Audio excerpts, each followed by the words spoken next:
नमस्कार, मैं सनत कुमार पांडे, व्याख्याता electronics engineering, government polytechnic Lucknow. Network filters and transmission line की इस वीडियो श्रृंखला में एक बार फिर से आप सबका स्वागत करता हूं। आज के लेक्चर में हम लोग लेक्चर जो है वो ट्रांसमिशन लाइन पे, जो कि यूनिट 4 है इस सब्जेक्ट का, डिस्कस करेंगे। ये पहला लेक्चर है इस यूनिट का, तो आइए स्टार्ट करते हैं आज का लेक्चर। तो आज के लेक्चर में जो हम लोग टॉपिक्स डिस्कस करेंगे बेसिकली वो इस प्रकार हैं। पहला जो है वो हम लोग ट्रांसमिशन लाइन क्या होती हैं इसके बारे में देखेंगे। फिर दियर टाइप्स एंड एप्लीकेशंस क्या है इनकी। फिर डिस्ट्रीब्यूटेड कांस्टेंट्स क्या होते हैं। T N pi representation of transmission line section. कोई ट्रांसमिशन लाइन है तो उसका हम इक्विवेलेंट जो हमारा सर्किट है उसके फॉर्मेट में इसको कैसे रिप्रेजेंट कर सकते हैं वो देखेंगे। फिर हम कॉन्सेप्ट ऑफ इनफाइनाइट लाइन क्या होती है, ठीक है, उसको सीखेंगे। तो आइए स्टार्ट करते हैं आज का लेक्चर। तो ट्रांसमिशन की अगर हम बात करते हैं तो एक बेसिक कॉन्सेप्ट है कि जैसे आपने तालाब में कभी एक पत्थर मारा हो तो क्या होता है कि उसकी जो वेव्स जनरेट होती हैं उस पॉइंट पे जहां पे आपका पत्थर गिरता है वो क्या होती है, ऑक्सीलेशंस के फॉर्म में ट्रांसमिट होती है, ठीक है।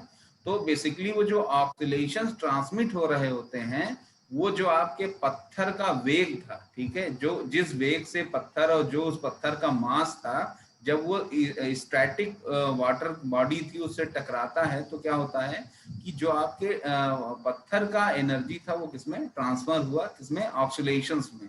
और वही ऑक्सीलेशंस जो एनर्जी कैरी कर रहा है वो ट्रांसमिट हो रहा है in the form of the wave, oscillations wave, ठीक है। और वही जो है ऑक्सीलेशंस क्या है, वेव्स के फॉर्मेट में हमारा उस पॉइंट से लेकर और उस पूरे पॉइंट के किनारों तक जो है वो पहुंचता है, ठीक है। तो ये भी एक्चुअली बेसिकली क्या है, पावर के, एनर्जी के ट्रांसमिशन का एक उदाहरण है, ठीक है। A wave is an oscillation accompanied by a transfer of energy that travels through a medium, ठीक है। तो हमेशा जो है बेसिकली किसी भी एनर्जी को ट्रांसमिट होने के लिए, किसी भी वेव को ट्रांसमिट होने के लिए आपके पास एक माध्यम की आवश्यकता होती है और उसी माध्यम से हम क्या होते हैं, अपने सिग्नल को एक जगह से दूसरी जगह पर ट्रांसमिट कराने में सक्षम होते हैं, ठीक है। तो हम बेसिकली बात करें अगर कि हमारा जो वेव का ट्रांसमिशन है, वो एनर्जी का ट्रांसमिशन है, वो किस फॉर्मेट में हो सकता है। तो अगर वेव के फॉर्मेट में हमारा एनर्जी ट्रांसमिट हो रहा है तो बेसिकली वो ट्रांसवर्स हो सकता है, लॉन्गिट्यूडनल हो सकता है, सर्कुलर हो सकता है, ठीक है। तो इस तरीके से बेसिकली जो हमारी वेव्स ट्रांसमिट होती हैं, ठीक है, वो होती हैं। चाहे वो ट्रांसफर, मतलब ट्रांसफर का मतलब ये हो गया कि जिस डायरेक्शन में आपका वेव ट्रांसफर हो रही है उसी डायरेक्शन में उसके ऑक्सीलेशन जो है वो कंपन कर रहे हो, ठीक है। वहीं लॉन्गिट्यूडनल और सर्कुलर के केस में भी ऐसे ही कुछ ऑक्सीलेशंस क्या है बेसिकली वो ट्रांसमिट करते हैं, ठीक है। तो अब हम बात करते हैं इंट्रोडक्शन की बात करें कि बेसिकली जो हम लाइन की बात करने जा रहे हैं वो है क्या चीज।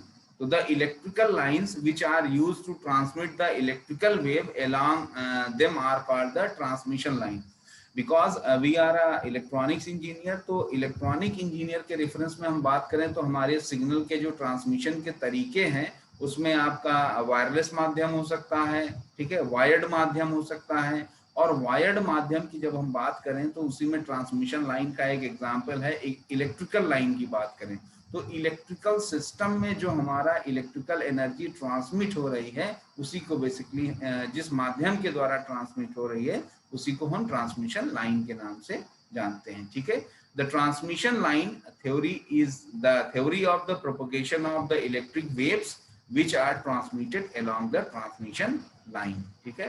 एग्जाम्पल के तौर पर जैसे आप लोगों ने टेलीफोन लाइन देखा हो, अपने घरों में आने वाला जो पावर है उसका जो है पावर लाइंस देखा हो, ठीक है। तो इसमें क्या है, हम इसके माध्यम से अपने सिग्नल को, जैसे टेलीफोन की बात करें तो मैसेज सिग्नल को, और इलेक्ट्रिकल पावर की बात करें तो इलेक्ट्रिकल ट्रांसमिशन लाइन में जो वायर्स, जो केबल्स यूज होती हैं उसके थ्रू हम भेजते हैं, ठीक है। फिर इसमें the transmission line are assumed to consist of a pair of wires which are uniform throughout the whole length. ठीक है, एक पर्टिकुलर डायमीटर का वायर होगा, ठीक है, उसके ऊपर प्लास्टिक शील्डेड होंगी जो आप लोगों ने देखा होगा। The transmission line parameters like उसमें रेजिस्टेंस पाया जाएगा, इंडक्टेंस होगा, कैपेसिटेंस होगा, ठीक है, और not physically separable unlike circuit elements of the lumped circuit. ठीक है, बेसिकली जब हम लोग अभी तक जैसे फिल्टर डिस्कस कर रहे थे तो उसमें क्या था, कैपेसिटर, इंडक्टर और रजिस्टर को अलग अलग हम डील कर रहे थे। But in case of the transmission line, क्योंकि these parameter are the lumped parameter. Lumped parameter basically वो पैरामीटर होते हैं जो उसके पूरे साइज में डिस्ट्रीब्यूटेड होते हैं। ठीक है, जैसे हम अपने बॉडी में बात करें तो जो हमारा बॉडी में जो हमारे ब्लड की वेसल्स हैं वो क्या है, पूरे बॉडी में हमारी जो है वो फैली हुई है। ठीक है, तो हम अगर उनको हम चाहें कि काट के अलग कर लें या उनकी अलग से एनालिसिस कर लें तो ये कर पाना संभव नहीं है। इसी तरीके से लम्प्ड पैरामीटर्स होते हैं, जितनी लेंथ होगी उस पर्टिकुलर ट्रांसमिशन लाइन की, उस पूरी लेंथ पे वो क्या होंगे, डिस्पर्स होंगे, उनकी पूरी लेंथ पे वो जो है वो होंगे। और हम उस लेंथ को ये मान लें कि 1 मीटर का वायर है तो इसमें लम्प्ड जो है वो रजिस्टर की वैल्यू ये है, कैपेसिटेंस की वैल्यू कुछ है और इंडक्टेंस की वैल्यू कुछ है। ठीक है, तो हम उनको आइसोलेट करके बेसिकली एनालिसिस नहीं कर सकते। ठीक है, in the analysis of the transmission line only steady state currents and voltages are considered। ठीक है, ये पॉइंट ध्यान रखिएगा कि ट्रांसमिशन लाइन के जो हमारी एनालिसिस है उसमें स्टडी स्टेट करंट की बात करते हैं। और ठीक है, the analysis includes the finding of the current and voltage at any point along the length of the line when known voltage is continuously applied at one end। ठीक है, होता क्या है, बेसिकली एक इसका इनपुट सोर्स होगा जिसमें हम कोई वोल्टेज अप्लाई करेंगे और उसमें आपका वही स्टडी स्टेट करंट और फ्लो हो रहा होगा। उस फ्लो को जो है हम अपने ट्रांसमिशन लाइन के जो बहुत सारे पैरामीटर्स हैं, जैसे कैपेसिटेंस हो गया, इंडक्टेंस हो गया, ठीक है, रेजिस्टेंस हो गया, तो हम पूरे सर्किट का जो लम्प्ड पैरामीटर है उनके साथ इसकी एनालिसिस करते हैं। ठीक है, the end of which is the voltage applied is called the sending end, and while the end at which the signal are received is called the receiving end। ठीक है, तो इसमें दो ऑप्शंस होते हैं, एक आपका सेंडिंग एंड होता है और एक आपका रिसीविंग एंड होता है। जहां पर हम अपने वोल्टेज को अप्लाई करते हैं सर्किट में उसको बेसिकली हम लोग सेंडिंग एंड बोलते हैं। ठीक है, और जहां पर हम लोग वोल्टेज या करंट को रिसीव कर रहे होते हैं बेसिकली वो आपका जो है वो रिसीविंग एंड होता है। ठीक है, अब इसी में अगर हम बात करें जो है कि टाइप्स ऑफ ट्रांसमिशन लाइन की, तो टाइप्स ऑफ ट्रांसमिशन लाइन में हम बेसिकली ओपन वायर लाइन देखते हैं जो आपका पावर डिस्ट्रीब्यूशन में बेसिकली यूज हो रहा होगा। ठीक है, जो आपके घरों में लाइन आती है उसमें बेसिकली क्या है कि अब तो ट्विस्टेड वायर यूज होने लगा, अदरवाइज पुराने समय में जो है वो हमारी कैसी होती थी, ओपन वायर लाइन होती थी। फिर केबल्स यूज होती थी, जो खंबे से आपके घरों में तार आते थे बेसिकली वो केबल्स के फॉर्म में होते थे। और केबल में आपके पास 2-3 तरीके की पॉसिबिलिटी है, कोएक्सियल केबल लाइन हो गया, ठीक है, और फिर वेव गाइड्स की बात करते हैं। वेव गाइड्स बेसिकली क्या है कि जब हमें सिग्नल का ट्रांसमिशन करना होता है, बहुत लॉन्ग लेंथ पे नहीं करना होता है, तो हम लोग वेव गाइड्स का इस्तेमाल करते हैं। ठीक है, तो all these are the examples of the transmission line. बहुत लोग वेव गाइड से नहीं परिचित होंगे, लेकिन बेसिकली ये होता क्या है कि स्क्वायर या रेक्टेंगुलर शेप में एक लंबी जो है वो पाइप के नुमा होता है जिसमें हमारे सिग्नल्स क्या हैं उसकी वॉल से रिफ्लेक्टेड होते हुए जो है वो ट्रांसमिट करते हैं। ठीक है, अब सबसे पहले हम ओपन वायर लाइन की बात करें तो these lines are the parallel conductors open to air, hence called the open wire line. जैसा डायग्राम में आप लोग देख पा रहे हो कि हाई टेंशन लाइंस और जो आपके डोमेस्टिक यूज में यूज होते हैं, ठीक है, वो खंभों से आपके ओपन वायर आए होते हैं, वहां से आपके घर को कनेक्शन प्रोवाइड किया जाता है। ठीक है, तो all these are the example of the open wire line. ठीक है, the conductors separated by air as the dielectric and mountain on the towers। ठीक है, और खंभों से कैसे कनेक्ट होते हैं, कुछ कंडक्टर्स और कुछ डाइलेक्ट्रिक्स लगे होते हैं जो इनको सेपरेट करते हैं, ठीक है। एग्जाम्पल के तौर पर जो है वो टेलीफोन लाइंस या इलेक्ट्रिकल पावर लाइंस, दोनों आपके क्या हैं, ओपन वायर लाइंस का एग्जाम्पल है, ठीक है। फिर इसके एडवांटेजेस की अगर हम बात करें तो एडवांटेजेस में क्या है कि less capacitance compare to the underground cable, ठीक है। इसमें अंडरग्राउंड केबल के कंपैरिजन में इसमें कैपेसिटेंस की वैल्यू लेस होती है, लेकिन इसके डिसएडवांटेजेस बहुत सारे हैं। क्या, रिक्वायरमेंट ऑफ टावर पोल्स की जरूरत होती है, बिना खंभे गाड़े हुए आप ऐसे तार्स को नहीं बिछा सकते हैं। हाई इनिशियल कॉस्ट, ठीक है, इनको बिछाने का खर्चा बहुत आता है, ठीक है। इफेक्टिव बाय एटमॉस्फेरिक कंडीशन, गर्मी पड़ रही तो वायर देखते हैं आप लटक जाता है, ठंडी होती है तो वायर टाइट हो जाता है। तो इलेक्ट्रिकल इंजीनियर के तौर पे ये जरूरत होती है कि कितना उसमें टेंशन प्रोवाइड किया जाए, कितने दूर पर खंभे रखे जाएं कि वायर बहुत ज्यादा जो है वो लटकने न लगे, ठीक है।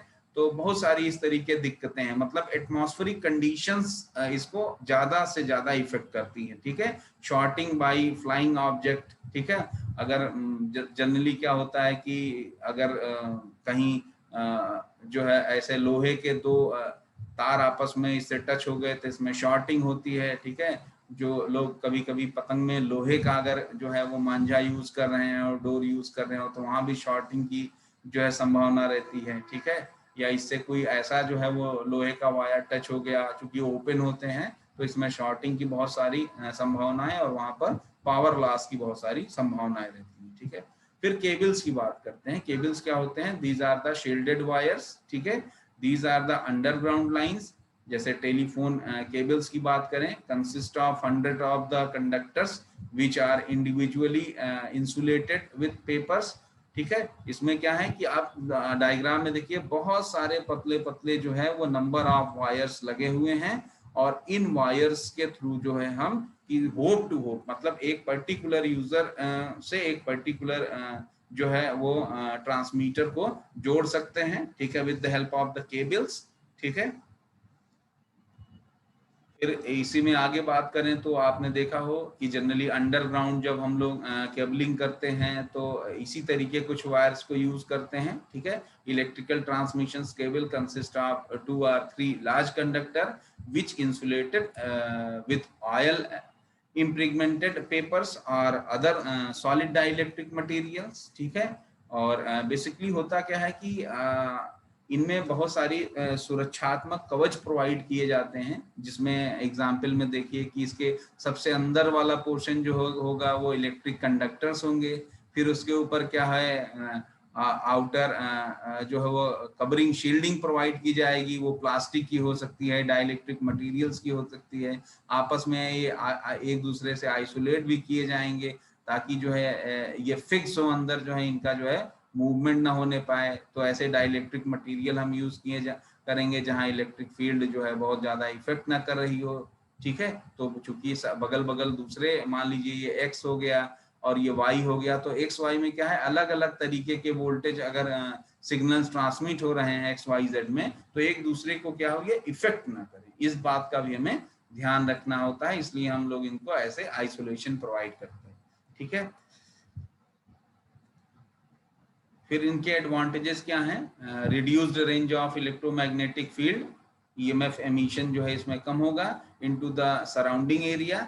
Underground cables pose no hazard to low flying aircrafts or to world life, ठीक है। वाइल्ड लाइफ जो आपके चाहे वो एनिमल्स हो गए, ठीक है, या एयरक्राफ्ट हो गया, तो इनकी वजह से क्या है, बेसिकली इसमें शॉर्ट सर्किटिंग वगैरह जो है नहीं संभव होती है, उससे वो सेफ होते हैं, ठीक है। Much less object to conductor theft, illegal connections, आप लोगों ने बेसिकली जो है वो सरल भाषा में जैसे कटिया मारते हैं लोग बिजली चुराने के लिए, तो ये सब चीजें इसमें क्या है, संभव नहीं है। क्यों? क्योंकि अंडरग्राउंड वायर्ड है और इसमें शील्डिंग प्रोवाइड की गई है, ठीक है। आजकल ट्विस्टेड केबल वायर भी देखे होंगे जिसमें बीच में कहीं कटिया मारना संभव नहीं होता है, ठीक है।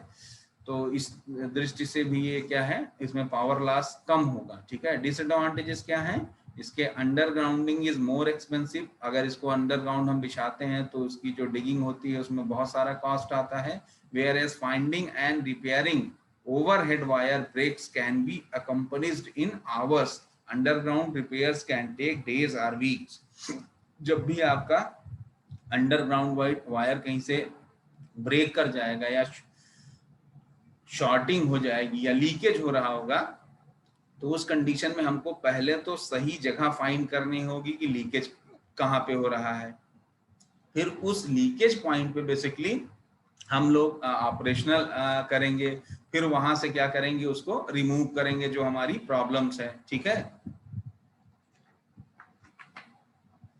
तो कभी कभी क्या होता है कि शहरों में कई घंटे तो लग जाते हैं हमको एक्चुअल जो हमारा फाइंडिंग है कि कहाँ पे हमको जो है वो हमारा लीकेज हो रहा है। ठीक है, तो उस लीकेज पॉइंट को फाइंडिंग्स में भी हमें कई आवर्स या बड़े बड़े शहरों के बीच में है तो कई दिन लग जाते हैं। ठीक है, पता करने में कि जो है कहाँ पे एक्चुअल लीकेज है। खैर अब हमारे पास बहुत सारी टेक्नोलॉजीज हैं, जैसा आप लोगों ने OTDR वगैरह के बारे में सुना होगा कि वो बेसिकली एक्चुअल लोकेशन आपको बता देंगी कि कहाँ पे ब्रेकेज है, कहाँ पे लीकेज है, कितने कनेक्टेड पॉइंट से कितने किलोमीटर पर ब्रेकेज है। तो आपने बेसिकली देखा हो जो वायर ठीक करने आते हैं वो एग्जैक्टली उसी पोजीशन पे गड्ढा खोदते हैं। ऐसा नहीं कि 10 जगह गड्ढे खोदते हैं तो पता करते हैं कि लीकेज कहाँ पे है। वो एग्जैक्ट वो पर्टिकुलर पॉइंट फाइंड करेंगे और उसी पे डिगिंग करेंगे और वहीं पे क्या करेंगे, वो सही कर देंगे आपके वायर को। ठीक है, तो नई नई टेक्नोलॉजी में अब ये सब दिक्कतें दूर हो रही हैं। ठीक है, फिर इसी में कोएक्सियल केबल आपने देखा हो, जैसे DTH बॉक्सेस वगैरह से जो आपके टीवी में वायर आते हैं उसमें बेसिकली इसी तरीके के जो है कनेक्टर्स होते हैं। ठीक है, कि as the name suggest there are 2 conductors which are coaxially placed. ठीक है, one conductor is hollow and other placed coaxially inside the first conductor। ये एग्जाम्पल देखा होगा आप लोगों ने, जिन लोगों के यहाँ DTH वगैरह लगा हो तो एक ऐसे पतला वायर रहता है और उसके ऊपर जो है ऐसे फॉइल रहती है, फिर उसके बाद जो है वो ब्राइडेड शील्ड होती है। ठीक है, तो फिर उसके ऊपर प्लास्टिक जैकेट देखा होगा आपने। ठीक है, और ये जो अंदर वाला आपने सेंटर कंडक्टर का वायर देख रहे हैं, इसके ऊपर आप गौर से देखेंगे तो आपको व्हाइट कलर के डाइलेक्ट्रिक दिखेंगे। वो इसके प्लेस को फिक्स रखेंगे और इसके रेडिएशनल लॉसेस को क्या करेंगे, कम करेंगे। तो बेसिकली इसको हम लोग बोलते हैं कि सेंटर कोर वायर हो गया, फिर उसके ऊपर डाइलेक्ट्रिक इंसुलेटर हो गया। ठीक है, फिर जो है मेटालिक शील्ड लग गई, फिर जो है क्या है कि प्लास्टिक जैकेट। बेसिकली ये मेटालिक शील्ड जो होती है उसके ऊपर ये इसके जो मैग्नेटिक फील्ड या ऐसे रेडिएशनल फील्ड बन रहे होते हैं उनको भी हम इसकी हेल्प से क्या करते हैं, कंट्रोल करते हैं। और इस तरीके के वायर के बाहर जो है किसी तरीके की जो है वो सिग्नल का लीकेज जो है संभव नहीं होता। इसीलिए जो पहले आप देखते हो कि जो डिश एंटीना होते, जो डिश के वायर जाते थे मोहल्लों में, तो लोगों के घरों में जो डिश के वायर जाते थे तो लोग क्या करते थे, अपने टीवी में के एंटीना में मैग्नेट वगैरह लगा के और फ्री ऑफ कॉस्ट में जो है वही चुपके से वो डिश का चैनल देखा करते थे। लेकिन अब जब से ये इस तरीके के वायर आ गए हैं, बेसिकली पहले क्या है, इस तरह की शील्डिंग नहीं होती थी तो इससे रेडिएशन करके हमारे सिग्नल क्या होता था, बाहर भी आ जाते थे। लेकिन जब इसके ऊपर शील्डिंग वगैरह आ गई, ठीक है, जो नए अब आधुनिक डिश एंटीना के वायर आ गए हैं, इसमें क्या है, इस तरह की शील्डिंग होने की वजह से अब इसके जो सिग्नल बाहर जो है वो एटमॉस्फेयर में लीकेज नहीं होता उनका। तो इस वजह से अब हम लोग जो है वो इस तरीके की क्रियाकलापों को सक्षमता के साथ कर पाने में सक्षम नहीं हो पाते हैं। ठीक है, फिर इसमें आगे हम लोग देखें तो बेसिकली इसके बारे में मैंने बताया डाइलेक्ट्रिक में शोल्ड, और इसमें क्या है, सॉलिड भी हो सकता है और गैसोलीन का भी बना होता है जो ये डाइलेक्ट्रिक इसमें लगा हुआ होता है। ठीक है, these lines use for the high voltage levels. ठीक है, मैंने बताया चूंकि इसमें बाहर जो फील्ड्स, चाहे वो इलेक्ट्रिक फील्ड हो, मैग्नेटिक फील्ड हो या इलेक्ट्रोमैग्नेटिक फील्ड हो, वो बाहर इससे लीकेज नहीं होगा, इसलिए हम इसको प्रिफर करते हैं। ठीक है, एडवांटेजेस क्या हैं, lower error rates, coaxial cable shielding reduce the noise. ठीक है, नॉइज भी इसके कारण जो है कम हो जाता है इसकी शील्डिंग के कारण। डिसएडवांटेजेस क्या है कि more expensive to install compare to twisted pair cable. इनकी जो कॉस्ट होती है मुझे लगता है लगभग 3 गुने के बराबर होती है। जो सिंपल आपका वायर आते हैं ट्विस्टेड केबल, उनके कंपैरिजन में कोएक्सियल का जो कॉस्ट होती है वो 3 गुना लगभग ज्यादा होती है। आप मार्केट में सर्वे करिएगा तो आपको क्लियर हो जाएगा। अब वेव गाइड्स की बात करें तो वेव गाइड जैसा मैंने बताया कि इसके माध्यम, इसके अंदर जो है वो आपने ऑप्टिकल फाइबर कम्युनिकेशन में देखा हो कि टोटल इंटरनल रिफ्लेक्शन का कॉन्सेप्ट होते हुए जो है हमारा सिग्नल ट्रेवल होता है। तो इसमें क्या है, मल्टीपल रिफ्लेक्शन होते हैं जो आपके वेव गाइड्स की वॉल होती हैं उनसे, और इस तरीके से हमारा सिग्नल इसमें ट्रांसमिट होता है। ठीक है, these type of transmission line used to transmit the electrical waves at micro frequencies। ठीक है, constructionally these are hollow conducting tubes, ये hollow conducting tubes होती हैं having uniform cross section, उनका जो क्रॉस सेक्शन है वो यूनिफॉर्म होता है, और उसी की जो सरफेस है इनसाइड द जो हॉलो ट्यूब है आपकी, वो स्क्वायर शेप में भी हो सकती है, वो सर्कुलर शेप में भी हो सकती है। ठीक है, कई सर्कुलर वेव गाइड्स होते हैं, कुछ रेक्टेंगुलर वेव गाइड्स होते हैं। तो बेसिकली जो हमारा सिग्नल होगा उसकी सरफेस की इंटरनल जो वॉल होंगी उनसे जो है वो टकराते हुए आगे बढ़ता है। ठीक है, तो इस तरह से वेव गाइड में सिग्नल का ट्रांसमिशन होता है। The energy is transmitted from inner walls of the tube by the phenomena of the total internal reflection। ठीक है, टोटल इंटरनल रिफ्लेक्शन को कॉन्सेप्ट को यूज करते हुए वेव गाइड से हमारा सिग्नल एक जगह से दूसरी जगह पर ट्रांसमिट होता है। टोटल इंटरनल रिफ्लेक्शन की घटना क्या है, ये नेक्स्ट ईयर जब आप लोग ऑप्टिकल फाइबर का सब्जेक्ट पढ़ेंगे तो वहां आप अच्छे से समझ पाएंगे कि बेसिकली ये TIR की जो घटना हो रही है क्या। ठीक है, अब एडवांटेजेस की बात करें तो fibre optic cables have a much greater bandwidth than the metal cables. Metal cable के कंपैरिजन में जो है वो हायर फ्रीक्वेंसीज बैंड के सिग्नल इसके थ्रू ट्रांसमिट हो सकते हैं। लो पावर लॉस, इसमें पावर लॉस जो है बहुत कम होता है, क्योंकि इसमें जो है वो पाइप का आपने देखा कि हालो पाइप होगी, उसके इंटरनल सरफेस से टकरा के रिफ्लेक्शन होके ये सिग्नल हमारा क्या है ट्रांसमिट हो रहे हैं। ठीक है, since the fiber is a dielectric it does not present a spark hazard, इसके अंदर स्पार्किंग वगैरह की संभावना नहीं होती है। ठीक है, optical fibres are difficult to tap. ठीक है, तो इनको टैप कर पाना जो है वो डिफिकल्ट होता है। ठीक है, डिसएडवांटेजेस क्या है, coaxials are expensive to install but last longer than copper cables. Transmissions on optical fiber requires repeating at the distance interval। ठीक है, थोड़े थोड़े डिस्टेंस पे अगर हम इसमें रिपीटर्स वगैरह नहीं कनेक्ट करेंगे, एम्पलीफायर वगैरह ऑप्टिकल फाइबर के एम्पलीफायर्स वगैरह नहीं यूज करेंगे तो बेसिकली होगा क्या कि हमारा सिस्टम का जो सिग्नल है वो लीक होता जाएगा, वीक होता जाएगा, और वीक होते होते जो है सिग्नल का ट्रांसमिशन आगे नहीं होगा। ठीक है, जब लॉन्ग डिस्टेंस ट्रांसमिशन की बात कर रहे हैं तब। ठीक है, an optical fibre requires more protection around the cable compare to copper cables. ठीक है, तो इसमें क्या है कि इसमें सिक्योरिटी भी चाहिए होती है और इनका रख रखाव भी, लेकिन इसमें जो सिग्नल की स्पीड होती है वो बहुत हाई होती है। ठीक है, ट्रांसमिशन लाइन पैरामीटर्स की बात करें तो ट्रांसमिशन लाइन के पैरामीटर्स में हमने जैसे बताया कि जो हमारी ट्रांसमिशन लाइन होती है उसमें बेसिकली लम्प्ड पैरामीटर्स होते हैं। ठीक है, ये देखिए पैरामीटर्स होते हैं, एक होता है डिस्ट्रीब्यूटेड पैरामीटर्स, एक होते हैं लम्प्ड पैरामीटर्स।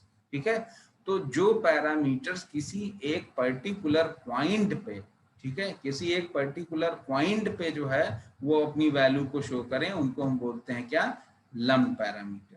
और जो टोटल लेंथ पे डिस्ट्रीब्यूशन हो जिनका, उनको बोलते हैं डिस्ट्रीब्यूटेड पैरामीटर्स। ठीक है, तो कौन कौन से पैरामीटर्स हैं, बेसिकली जो हमारा ट्रांसमिशन लाइन होगी, ठीक है, उसमें जो इंडक्टेंस और जो कैपेसिटेंस है उनको हम इसी फॉर्मेट में रिप्रेजेंट कर सकते हैं, जैसे आप डायग्राम में देख पा रहे होंगे कि बेसिकली जो हमारे पैरामीटर्स हैं कौन कौन से हैं, इंडक्टेंस हो गया, रेजिस्टेंस हो गया, कैपेसिटेंस हो गया और कंडक्टेंस हो गया। तो आपसे objective exam point of view से पूछा जाए क्वेश्चन कभी कि ट्रांसमिशन लाइन में कौन कौन से बेसिक पैरामीटर्स होते हैं, तो आपको ध्यान रखने हैं कि 4 पैरामीटर्स होते हैं, inductance, resistance, capacitance and conductance.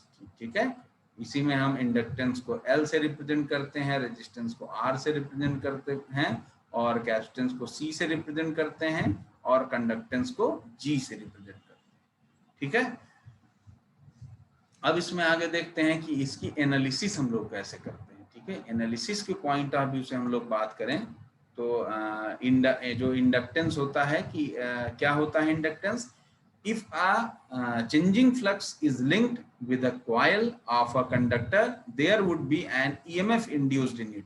The property of the coil of including EMF due to the changing flux linked with the coil is known as the inductance. ठीक है, जहां पर भी वेरिएशन फ्लक्चुएशंस हो रहा होगा वहां बेसिकली क्या है, फ्लक्स जनरेट हो रहा होगा। ठीक है, और उसी फ्लक्स जनरेशन के कारण जो है सिस्टम में क्या है, इंडक्टेंस इंट्रोड्यूस हो रहा है। ठीक है, it presents role in transmission line। क्या रोल है, when the conductor carry the current, the magnetic flux is produced around the conductor। ठीक है, जो भी आपका ट्रांसमिशन लाइन है उसमें अगर वोल्टेज जो हमारा फ्लो रहा है उसमें फ्लक्चुएशंस है टाइम के रेफरेंस में, तो क्या होगा, फ्लक्स जनरेट हो रहा होगा। क्यों, क्योंकि रेट ऑफ चेंज ऑफ जो आपका वोल्टेज है, करंट है, यही तो हमारा क्या है, फ्लक्स को जो है जो हमारा बेसिकली जो फ्लक्चुएशंस हैं वो फ्लक्स से कोरिलेट होते हैं और rate of change of the flux जो होता है वही तो हम उसको वोल्टेज बोलते हैं ना, rate of change of the flux in circuit. उसी के हिसाब से आपका जो वायर है, आपका सिस्टम है, उसमें क्या है, इंड्यूस्ड होते हैं वोल्टेज।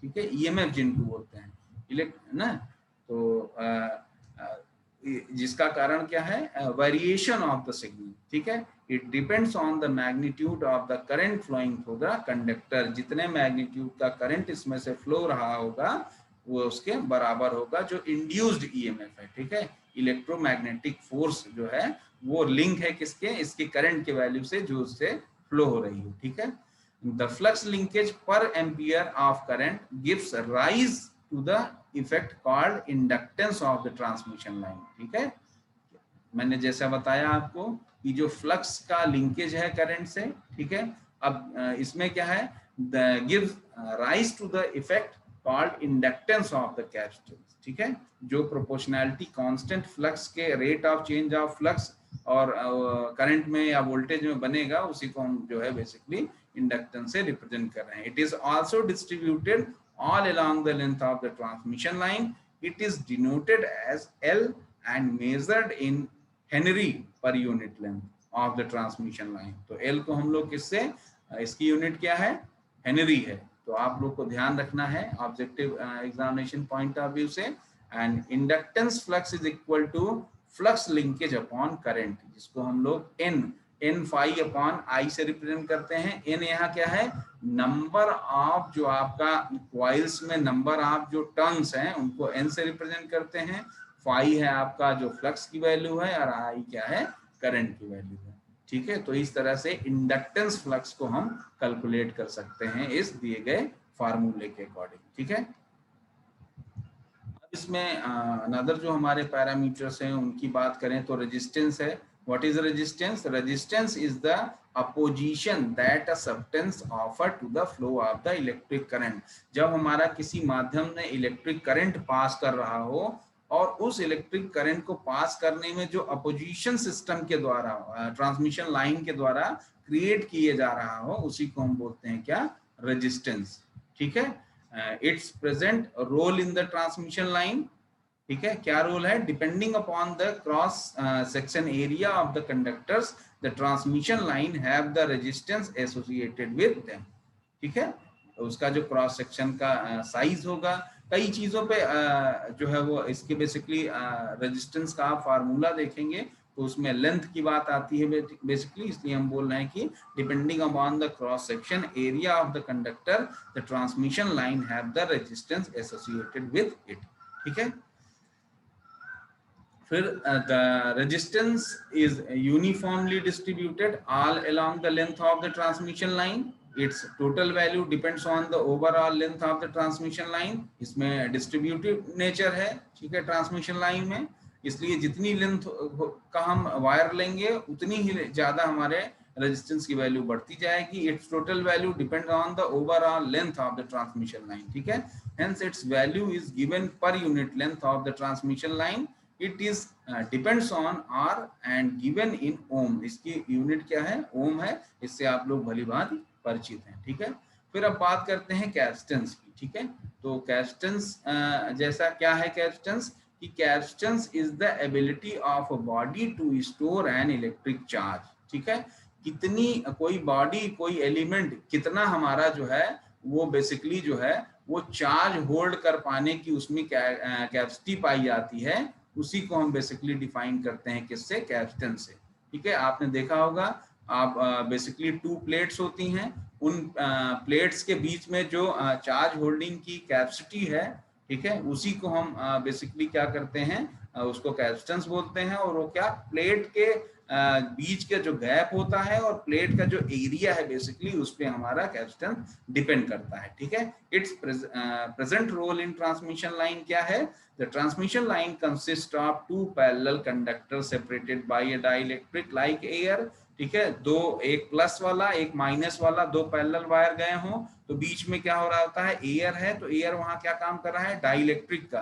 तो इस तरीके से हमारा एक कैपेसिटर जो है फ्रेम हो रहा है ट्रांसमिशन लाइन में। Such parallel conductors separated by an insulating dielectric produces a capacitive effect.